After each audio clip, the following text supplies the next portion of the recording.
ಈಗಾಗಲೇ ಏನು ಜೂನ್ ತಿಂಗಳಲ್ಲಿ ಬಿತ್ತನೆ ಕಾರ್ಯ ಚುರುಕುಗೊಂಡು ಈಗಾಗಲೇ ರೈತರು ಬಿತ್ತನೆಗಳನ್ನು ಮಾಡಿರುವಂತಹದ್ದು ಏನು ಬೆಳಗಾವಿ ಜಿಲ್ಲೆಯ ಕಾಗವಾಡ ತಾಲೂಕಿನ ಮೋಳೆ ಹಾಗೂ ಐನಾಪುರ ಮಧ್ಯಭಾಗದಲ್ಲಿ ಇರುವಂಥದ್ದು ಏನು ಕಾಲುವೆಗಳಿಗೆ ಕಳೆದ 15 ದಿನಗಳಿಂದ ನೀರು ಪೂರೈಕೆ ಆಗದೇ ಇರುವ ಹಿನ್ನೆಲೆಯಲ್ಲಿ ರೈತರು ಕಂಗಾಲಾಗಿರುವಂಥದ್ದು ನಿಮಗೆ ದೃಶ್ಯಾವಳಿಗಳಲ್ಲಿ ತೋರಿಸುವಂಥ ಪ್ರಯತ್ನ ಮಾಡ್ತೀನಿ. ಈಗಾಗಲೇ ರೈತರು ಕೂಡ ಆಕ್ರೋಶವನ್ನು ವ್ಯಕ್ತಪಡಿಸ್ತಿರುವಂಥದ್ದು ಏನು ಕಳೆದ 15 ದಿನಗಳಿಂದ ಕಾಲುವೆಗಳಿಗೆ ನೀರು ಬರದೇ ಇರುವ ಹಿನ್ನೆಲೆಯಲ್ಲಿ ಈಗಾಗಲೇ ಬಿತ್ತನೆ ಮಾಡಿರುವಂಥ ರೈತರು ಕಂಗಾಲಾಗಿರುವಂಥದ್ದು. ಈಗಾಗಲೇ ಈ ಭಾಗದಲ್ಲಿ ಏನು ಮೆಕ್ಕೆಜೋಳ, ಜೋಳ, ಅದೇ ರೀತಿಯಾಗಿ ಸೆಣಬು, ಅರಿಶಿನ, ಅದೇ ರೀತಿಯಾಗಿ ಕಬ್ಬಿಣ ಲಾವಣಿಯನ್ನು ಮಾಡಿರುವಂಥದ್ದು.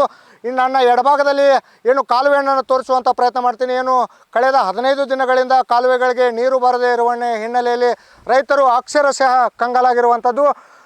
ಈಗ ನಮ್ಮ ಜೊತೆ ಮಾತನಾಡಲಿಕ್ಕೆ ಏನು ಗಡಿ ಭಾಗದ ರೈತರು ಇರುವಂಥದ್ದು, ಅವ್ರನ್ನ ಮಾತನಾಡಿಸುವಂಥ ಪ್ರಯತ್ನ ಮಾಡ್ತೀನಿ. ಸರ್, ಏನು ಕಳೆದ 15 ದಿನಗಳಿಂದ ನೀರು ಪೂರೈಕೆ ಆಗಿಲ್ಲ, ಈ ವಿಚಾರವಾಗಿ ಮಾತನಾಡೋದು. ಇದು ಏನಾಗಿದೆ ರೀ, ಈಗಾಗಲೇ ಸುಮಾರು ಒಂದು 20-25 ದಿವಸಗಳಾಯಿತು. ನಾವು ಕೂಡ ಅಧಿಕಾರಿಗಳನ್ನ ಸಂಪರ್ಕ ಮಾಡಿದಾಗ ಏನು TC ಸುಟ್ಟಿದೆ ಅಂತ ಮಾತನ್ನು ಹೇಳ್ತಾರೆ. ಬಟ್ ಅಲ್ಲಿ ಹೋಗಿ ನಾವು ನೋಡಿದಾಗ ಎಲ್ಲನೂ ಕೂಡ ಕರೆಕ್ಟ್ ಇದೆ. ಆದರೆ ಈ ಭಾಗದಲ್ಲಿ ಸುಮಾರು ನಮ್ಮ ರೈತಾಪಿ ಕುಟುಂಬ ಬಹಳ ಒಂದು ಮುಖ್ಯವಾಹಿನಿಗಿದ್ದುದು. ಯಾಕೆಂದರೆ ನಮ್ಮ ಉಪಜೀವನ ಇರೋದು ರೈತರ ಮೇಲೆ.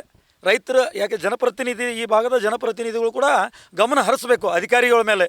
ಯಾಕಂದ್ರೆ ಈ ಭಾಗದಲ್ಲಿ ನಮ್ಮ ಸಮಸ್ಯೆಗಳ ಮೇನ್ ಒಂದು ಉದ್ದೇಶ ಅಂದ್ರೆ ಯಾವುದೇ ಸರ್ಕಾರ ಇರ್ಬೋದು, ರಾಜಕಾರಣಿ ವ್ಯಕ್ತಿಗಳು ಇರ್ಬೋದು, ರೈತರನ್ನು ಕಂಗಲು ಮಾಡ್ತಿರ್ತಕ್ಕಂಥ ಒಂದು ವ್ಯವಸ್ಥೆ ನಡೀತಾ ಇದೆ ಅಂತಕ್ಕಂಥ ಕಾಗವಾಡನಲ್ಲಿ ನನಗೆ ಅನ್ನಿಸ್ತಾ ಇದೆ ಬಂಧುಗಳೇ. ಯಾಕೆಂದರೆ ಸುಮಾರು ಶ್ರೀಮಂತ ಪಾಟೀಲ್ ಅವರು ಹೋದ ಸಲ ಅವರು ಮಿನಿಸ್ಟರ್ ಇದ್ದಾಗ ಬೇಸಿಗೆ ಟೈಮ್ನಲ್ಲಿ ಕೂಡ ಸುಮಾರು 2 ತಿಂಗಳು ಮುಂಚೆನೇ ನೀರು ಹರಿಸಿದ್ರು.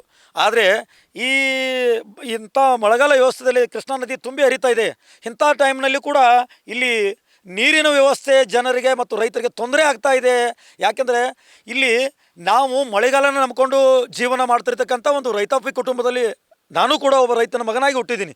ಹೀಗಾಗಿ ನಮ್ಮದು ಯಾವುದೇ ರಾಜಕೀಯದಲ್ಲಿ ದೋಷ, ಯಾರ ಮೇಲೆ ಅಭಿಪ್ರಾಯ ಯಾರಿಂದ ಅಂತಲ್ಲ, ನಮ್ಮನ್ನು ನೀರಾವರಿ ಸೌಲಭ್ಯಗಳಿಂದ ಬದುಕಿರ್ತಕ್ಕಂಥ ಜನ ನಾವು. ಹೀಗಾಗಿ ಇಲ್ಲಿ ಯಾರಾದರೂ ಅಧಿಕಾರಿಗಳನ್ನ ಮಾಹಿತಿಯನ್ನು ಕೇಳಿದರೆ ಅವರು ಯಾವುದೋ ಒಂದು ಸರಿಯಾಗಿ ಕೊಡ್ತಾ ಇಲ್ಲ. ಹೀಗಾಗಿ 20-25 ದಿವಸಗಳಾಯಿತು. ಇಲ್ಲಿ ಜನಪ್ರತಿನಿಧಿಗಳು ಅವರು ಗಮನ ಹರಿಸಬೇಕಾಗಿತ್ತು, ಅಧಿಕಾರಿಗಳು ಕೂಡ ಸರಿಯಾಗಿ ಗಮನ ಹರಿಸ್ತಾ ಇಲ್ಲ. ಈ ಕೆನಾಲನ್ನು ಸ್ಟಾರ್ಟ್ ಮಾಡಿ 1 ವಾರ ಅಷ್ಟೇ ಚಾಲುವಾಗಿದೆ.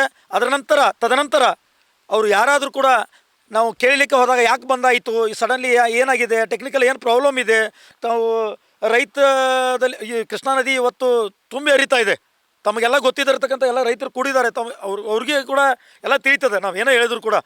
ಅಂಥ ಸಂದರ್ಭದಲ್ಲಿ, ಇಂಥ ಮಳೆಗಾಲ ಸಂದರ್ಭದಲ್ಲಿ ಕೂಡ ಕೆನಾಲನ್ನು ಬಂದ್ ಮಾಡಿದ್ದಾರೆ ಅಂತಕ್ಕಂಥ ಮಾತನ್ನು ನಾವು ಈ ಸಂದರ್ಭದಲ್ಲಿ ಹೇಳ್ಬೇಕಾಗತ್ತೆ.